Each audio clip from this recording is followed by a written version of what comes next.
Hello again, everyone. Zack Attack is here with my WWE Raw Supershow review for tonight, June the 18th, 2012. The Raw aftermath of course, last night's pay-per-view, No Way Out. My thoughts on tonight's Raw. It was Laurinaitis' last Raw, which was a good thing. That he's really fired and hopefully we get a good new GM to come in. Laurinaitis was a great heel, but his time has come to go away, and hopefully the new GM can be a good guy again and bring Ryder on. Anyway, speaking of Ryder, unfortunately we didn't get Zack Ryder tonight. Instead, we got another Long Island legend who didn't deserve to be on Raw tonight, in my mind, Mick Foley. It's the second Raw in a row that's been in Long Island without Zack Ryder on it, probably on Superstars. But Mick Foley came out, but like I said, tonight's one was decent. There's only one little two sillinesses, but it was after pay-per-view, not a lot of wrestling action, a lot of promos, starting with our promo involving Mick Foley, saying he's the interim GM for tonight because they haven't really named a new GM yet for John Laurinaitis. Mick Foley revealed the plans on what they're going to do until a permanent GM. They're calling all the former GMs, and in Mick Foley's case, the commissioner,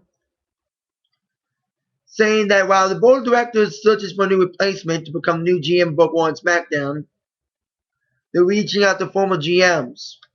Maybe William Regal, because he's a former GM. Like I said, Foley, former GM commissioner, so we'll see what happens with that concept. But Mick Foley made his first match, while Laurinaitis made his last match within seconds of each other.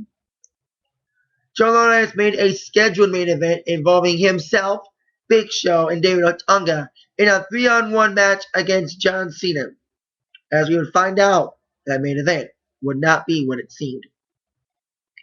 But while Laurinaitis made his last match, Mick Foley made his first and only match he made as a GM this night. He made a tag team match involving CM Punk teaming up with Sheamus against Dolph Ziggler. It was Kane and Daniel Bryan. This match, of course, coming up last night. It was okay opening match for Raw. Kane and Bryan took over for the first couple minutes. Punk had some momentum going, but he tagged in Sheamus, and Sheamus was mostly cornered up between him and, of course, Kane and Bryan coming in, double teaming, keeping him in his corner, tagging in, and that was okay matchup with Punk coming, making the save. But then here comes AJ. Last night, AJ got trampled over, coming over to help out. He got trampled by Kane. Kane, of course, knocking AJ over, costing him the title. This whole AJ Kane thing, which started last week, AJ kissing Kane, continued again tonight. AJ wearing a Kane mask tonight, wearing a Kane-like outfit, wearing all red and black. What? She's a Punk girl. Now she's a Kane girl. She is a crazy girl indeed. Once again, for the second week in a row, night in a row, she distracted Kane, and Kane got the jolt to sleep and the bro kick, giving Punk and Sheamus the victory. As I mentioned last night on my No Way Out review, I'm guessing Kane will get the next title shot against CM Punk, probably one-on-one for the WWE Championship at the Money in the Bank pay-per-view. That is my prediction. Speaking of predictions for Money in the Bank, I predict that Dolph Ziggler will get another shot against Sheamus. After losing last night, it was very impressive. And same with tonight, taking on Jack Swagger, the official breakup of Zigzag. Seeing these two on the tinkering of breaking up. And tonight, Vicky Guerrero said it was time for this all to end. It was Swagger against Ziggler. Winner gets the heart and the management of Vicky Guerrero. This match, if you can call it the best match of Raw, was pretty good. Very athletic matchup, very technical match. Ziggler shining, goes once again. The crowd's on Ziggler's side here. So there you go. Ziggler got the victory with the Zigzag victory, officially putting an end to Zigzag. It was a decent matchup. Ziggler had some decency. His knee almost gave out again. Of course, he tweaked his knee last night. But despite that, his knee held out very fine. It was attacked midway towards the match by Swagger, but Dolph persevered, getting the victory over Jack Swagger in the first of many We Want Ryder chants. Sad Ryder wasn't on Raw tonight. So, hopefully the new GM will push Ryder better than WWE's been in the last couple months. So there you go. Now they prove that people want Ryder again. Now, like I said, Ziggler wins on our next segment, which involved Triple H. Of course, they said that Brock Lesnar would give an answer tonight. Well, Paul Heyman came out, said that they won't be dropping the lawsuits and that Brock Lesnar will not be fighting at SummerSlam. We know that's not true. They're just building a storyline up. Triple H came out talking about how he is going to get Lesnar to show up. Lesnar's a SummerSlam poster. Yada, yada, yada. Make him a big star. Whatever. And Heyman started talking smack because he knows that Triple H touched him under a lawsuit. They don't want lawsuit number 3. And then Heyman dropped Stephanie's name and boom, got knocked out by Triple H. And of course, Triple H ain't taking no for an answer. He wants Lesnar at SummerSlam. So we'll probably see more building up for this feud. But I guarantee you this. When it comes to the storyline, Brock Lesnar will accept Triple H's challenge for SummerSlam by or at the 1000th episode of Raw. I predict that either Lesnar will appear at the 1000th Raw and say yes, or will be made before 1000th Raw. Let's say this, by July 23rd, Triple H and Lesnar will be official for SummerSlam. I guarantee you that. That's my prediction right now. Now we had another match after that segment involving the returning Alberto Del Rio after 2 weeks of being out with a concussion. He's back, taking on Santino Marella in a quickie squash match. Let me say this. Although it was quick, it was a million times better than Ricardo and Santino last night. And everyone will agree with me, that match between Santino and Ricardo didn't belong on a pay-per-view. Belonged on a SmackDown. Belonged on a Raw. Hell, it belonged better on Superstars. Because no one watches Superstars. No one wants to watch that match. No one wanted to watch that match last night. But Alberto wins, calls Stormbreaker after knocking the Corporal off. It was kind of a silly match. Short match. At least we didn't see Ryback tonight. Anyway. Alberto wins. And of course, Ricardo got his last hit in on Santino as payback for that stupid match last night. So there you go. Now on our next segment, we saw a lot of people coming back for the 1000 Wall celebration. Vader, we saw him last week. Tonight we saw Mick Foley. We also saw Cyndi Lauper getting involved as she came out with Randy Richter, fellow WWE Hall of Famer.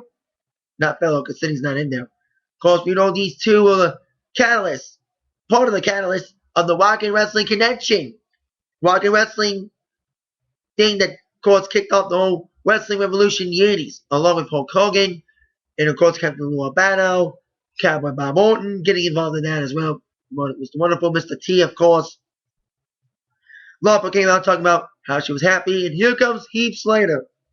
He's probably like the punching bag for the legends. Last week, he was a punching bag for Vader, and this week, we saw another legend come out to save Lauper from this humiliation, and Heath Slater becoming the worst single since Jillian. And I'm thinking back in my mind, either Zack Ryder's going to come out, or Roddy Piper's going to come out. And yep, Roddy Piper, who's had a history of seeing Lauper in the original Walking Wrestling Connection, came out to stop Heath Slater talking down to Cyndi, Wendy, and Layla getting involved as well, introducing Wendy and Wendy. It was just me, when if Piper, Cyndi Lauper, and Wendy Richter once again got a bigger applause than Layla. Like I mentioned on my review last night, if you didn't see it, I mentioned that Layla's getting no reaction at all. Much like Jericho. I'll talk about Jericho in a moment. But no one's reacting to Layla. They should drop the bell on her quick. They're trying to push Layla and all, but no one's buying it. Anyway, like I said, Piper came out, kind of made amends with Cyndi Lauper after all these years of their feuding. It was the first time Cindy's been involved in WWE since the Walking Wrestling Connection ended. Piper presented a gold record. It was kind of a gold record you can buy in a storm. And they attacked Heath Slater with it, nailing Heath Slater with the gold record, bringing it over his head, kind of like Piper did to Captain Lou in the past, saying his name, of course, rest in peace to you, Captain Lou. So that was a kind of a silly, fun segment. We're then on to our next match, our second to last match, which stemmed from last night's No Way Out pay-per-view. Stemmed during the Fatal 4-Way Tag Team #1 Contenders match when AW Abraham Washington screwed over and dumped Epico and Primo and helped the primetime players get the victory to be the next #1 contenders. Well, since Kofi and R-Truth are still unrecovered, we did see Kofi last night at the pay-per-view a little bit during the Cena Big Show match. We did see Epico and Primo, apparently faces, taking on AW's team, the new team, primetime players. Of course, Titus O'Neil and Darren Young. Now, we got some decent teams in the tag team division. I think primetime players tonight showed great potential as a decent tag team. It was an okay tag team match. The ending was silly with a count-out victory for Epico and Primo.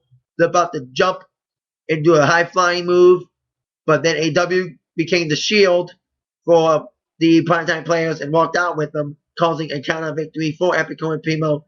I guess another match between these two will happen eventually. But this feud ain't over yet between these two teams. But for now, the primetime players got to focus on the tag team titles. Now on our next match, our main event, which was a 3-on-1 handicap match, which turned into a 3-on-1 elimination match. It was Big Johnny, John Laurinaitis and the Big Show, and David Otunga teaming up in a 3-on-1 match. It was supposed to be against John Cena. Laurinaitis introduced everybody, and Big Show was mad at Laurinaitis. Apparently, Big Show's heel turn only lasted 2 weeks. And now, Big Show's saying he can beat Cena by himself without any help. So he basically said, Otunga and Johnny, who's still selling his injuries, you are on your own tonight. He has no reason to compete. So it was basically a 2-on-1 match for the majority against David Otunga and Laurinaitis against Cena. Basically, it was basically Laurinaitis not getting in. Otunga was in because Laurinaitis was still selling his injuries. Teddy Long was at ringside commentating. Basically, it was like a beatdown, kind of a silly main event tonight. Otunga got most of his butt whipped for most of the match with Johnny refusing to tag in. But then Johnny finally tagged in and beat the crap out of Cena when Otunga finally ran down Cena long enough for Laurinaitis to get in and freshen up the wounds and pick up the pieces, basically. But then Laurinaitis was on the ropes, getting beat up by Cena. And I told you, Big Show walked down on Laurinaitis. Well, Otunga did the same. Otunga gave Laurinaitis a cold shoulder when Laurinaitis wanted to tag. Otunga's like, you want to tag out for me? I'm not tagging out you motherfucker. So Otunga may be turning face too. Who knows? So then it turned into Over the Limit Part Done. Basically almost a shortened version of Over the Limit with Cena beating the shit out of Laurinaitis, giving him 3 AAs, FUs, and giving him the SCFU victory. Cena wins. Silly match. Stupid main event. Should have had Rhino involved, but still. But it was a good way to see Laurinaitis go out. Seeing him getting his ass whipped. And apparently we got a lot of face turns. Big Show's turning face. Probably. Otunga may be turning face. Hell, even Michael Cole may be turning face again. Who knows? But we'll see what happens because he's not supporting Laurinaitis anymore. Not a Laurinaitis. Basically, it's like Benedict Arnold when it comes to Cole. Anyway, so there you go. That's my Raw thoughts. Hopefully, we'll be better next week. It was just a little bit of an okay Raw with it being after pay-per-view, silly things, silly segments, a silly co-main event, ending a silly main event. See what happens next week. It was okay Raw tonight. Sad Ryder wasn't on Raw again. Probably on Superstars yet again. Hopefully, the new GM, whoever it may be, will push Ryder better than anybody has done recently. That is it for my WWE Raw Super Show review. See you all later. Then bye. You've all been attacked by the review from Zach. Thank you very much. See you later. Yeah.